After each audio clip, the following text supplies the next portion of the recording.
Alright, seterusnya Cik Syafiqah. Cik Syafiqah tadi ajar subjek apa tadi?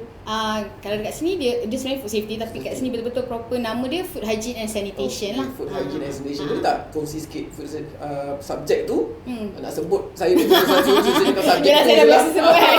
Subjek tu apakah kepentingan dia lah, kepentingan apa tujuan yang kita nak deliver pada pelajar kita kan. Alright, so daripada subjek tu, first lagi kita akan bagi tahulah kenapa, why, okay, kenapa kalau food poisoning berlaku ni, kenapa bahaya sangat food poisoning ni. Sebenarnya dia bukan setakat affect orang juga, tapi juga affect business secara keseluruhannya.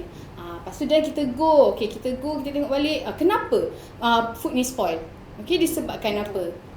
So ada faktor-faktor dia. Especially bakteria ni pun macam orang juga. Dia ada keperluan yang perlu dipenuhi untuk dia hidup. Okay, lepas tu kita move on lagi, ada lagi on type of bacteria kan. Bakteria-bakteria yang ni dia macam agak susah sikit lah.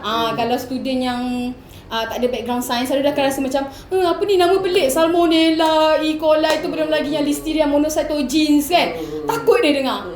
Tapi kita kat sini FIM, kalau saya memang akan jangan risau, saya kata.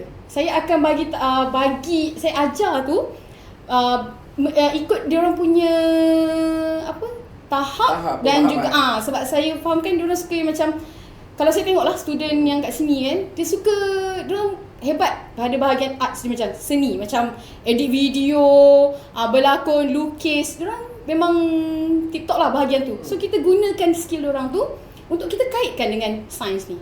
Macam tu. Maknanya Cik Syafiqah nak implement tu ada kaedah untuk disesuaikan dengan kemampuan pelajar tu. Macam baru ni saya buat, kan diorang susah nak hafal nama bakteria tu kan.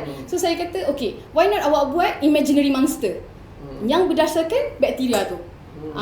So contohnya E. coli boleh dapati pada mana? Selalu jumpa pada najis, contohnya najis haiwan kan.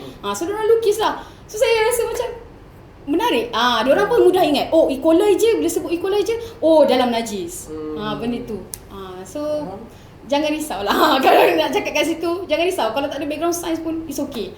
Kita ada Cik Syafiqah untuk membantu the rescue.